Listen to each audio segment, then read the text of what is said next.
इस वीडियो में डिस्कस करेंगे स्ट्रॉन्ग अटैक बटन की फंक्शनैलिटी। तो जिस तरह मैं अगर अटैक करती हूँ इस पर तो इसकी कम पावर रिड्यूस होती है, अगर मैं स्ट्रॉन्ग अटैक पे क्लिक करती हूँ तो इसकी ज़्यादा पावर रिड्यूस होगी। तो अभी इसकी फंक्शनैलिटी देखेंगे तो ये वर्क करेगा। स्ट्रॉन्ग अटैक के लिए मैंने यहाँ पर क्या किया है, स्ट्रॉन्ग अटैक वैल्यू ले ली है और इसको मैंने 17 कर दिया था। जो इसमें सिर्फ मॉन्स्टर की वैल्यू जो है वो चेंज होगी, जो डील मॉन्स्टर डैमेज है उसमें। तो यहाँ पर हमारे पास पहले अटैक वैल्यू 10 थी, अब हमने यहाँ पे 17 कर दिया स्ट्रॉन्ग अटैक में। हमने यहाँ पे एक फंक्शन यूज़ किया स्ट्रॉन्ग अटैक हैंडलर का, और स्ट्रॉन्ग अटैक बटन के साथ ऐड इवेंट लिस्टर यूज़ किया, क्लिक, और ये वाला फंक्शन कॉल कर दिया। अभी इस फंक्शन के अंदर देखते हैं हम क्या लिखेंगे।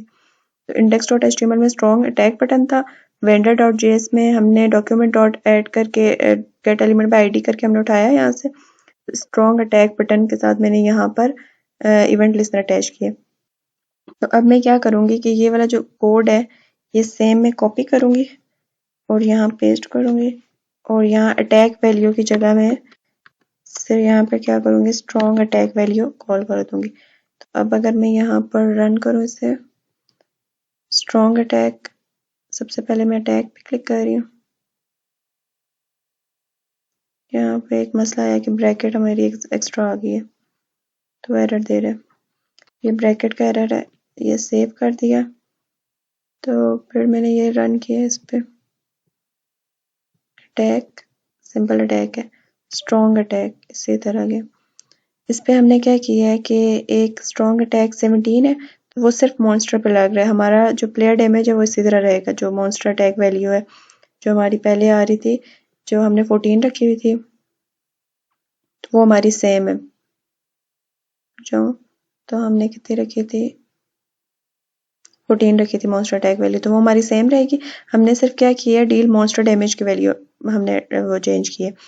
तो अब हमारा इसमें ये आ रहा है कि ये इसी तरह जा रहा है, यहाँ पर 17 वैल्यू दे रहा है, 17 से रैंडम वैल्यू आ रही है, रैंडम और 17 मल्टीप्लाई हो रहे हैं, तो और उसमें से माइनस करके ये रिटर्न कर रहा है, और वापस इसी तरह app.js में आता है और वो 100 वाली जो वैल्यू होती है मॉन्स्टर की उसमें से इसको माइनस कर देता है, बाकी सेम ही है। यहाँ पे हमने इफ कंडीशंस लगाई थी, यहाँ पे हमने एंड ऑपरेटर लगाया है। एंड ऑपरेटर क्या करता है कि जब हमारी दोनों कंडीशंस ट्रू होती हैं तो वो ट्रू रिटर्न करता है। तो ये हमने स्टेटमेंट पहले डिस्कस की हुई है। इसमें हमारा अब ये कोड आ रहा है कि जो सेम कोड है वही हमारा हम वापस कॉपी पेस्ट कर रहे हैं, तो क्यों ना हम उसको एक फंक्शन के अंदर डाल के उस फंक्शन को यहाँ पे कॉपी कर लें, बजाय कि हम पूरा पूरा कोड उठाकर कॉपी करें। तो उसके लिए हम क्या करेंगे, उसके लिए मैं एक फंक्शन यहाँ पर लिखूंगी, कंट्रोल A कंट्रोल C करके। तो उसके लिए मैंने क्या किया है कि अब जो मेरा स्ट्रॉन्ग अटैक और अटैक हैंडलर है वो सिंपल हो गया। अब मैंने यहाँ पर एक फंक्शन बनाया है अटैक मॉन्स्टर के नाम से, इसमें एक मेरा मोड पास हो रहा है। अब मोड क्या कर रहा है, इस पे मोड चेंज चेक कर रहा है कि अगर वो अटैक है तो अटैक वैल्यू दे देगा मैक्स डैमेज को। मैक्स डैमेज मैंने यहाँ पे इनिशलाइज किए।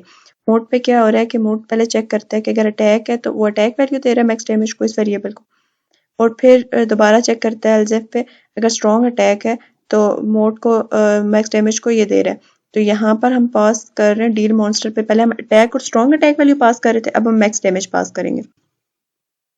ये सिंपल, और यही वाला हमने कोड जो हमारे दोनों फंक्शंस के अंदर लिख रहे थे हमने यहाँ पर लिख दिया, और सिंपल दो चेक लगा लिए इफ और एल्स इफ के, अगर मोड जो है वो अटैक है तो अटैक वैल्यू दे दे, अगर स्ट्रॉन्ग अटैक है तो स्ट्रॉन्ग अटैक वैल्यू इसमें सेव कर दे, और वो हमने फंक्शन के अंदर पास कर दिए। तो जब फंक्शन है जो अटैक हैंडलर है इसके अंदर मैंने अटैक मॉन्स्टर पास करके अटैक वैल्यू दे दी है, और स्ट्रॉन्ग अटैक को पास करके यहाँ पे स्ट्रॉन्ग अटैक दे दी। अब अगर मैं सेव करके इसको देखूं क्या ये मेरा सेम वर्क करेगा, अटैक सिंपल स्ट्रॉन्ग अटैक, ये तो मेरा इसी तरह वर्क कर रहा है। ठीक है, इस वीडियो में फिलहाल इतना ही, नेक्स्ट वीडियो में मिलते हैं।